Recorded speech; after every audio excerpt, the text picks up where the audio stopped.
lamun rasa berat keneh mah berarti urang teh can khusyu kana eta parentahan Gusti Allah nyata salat hasil tina isyra bi. Kadang-kadang urang masuk salat, kadang-kadang sok ninggalkeun kana eta sok. Sedangkan sebagian hadis Rasul eta salat teh mangrupakeun ke dina poe kiamah mangrupakeun hiji dalil. Mangrupakeun hiji dagangan, mangrupakeun hiji cahaya. Engke dina poe kiamah tapi naha eta urang teh keur kajadikeun sababiah hayang meunang cahaya, hayang meunang naon, hayang meunang dagangan engke kajadikeun dagangan dina poe kiamah nyata salat.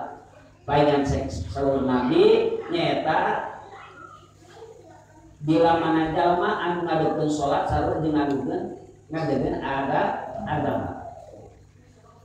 Sajalma anu ninggalkeun salat sarua jeung ngarungkulkeun agama.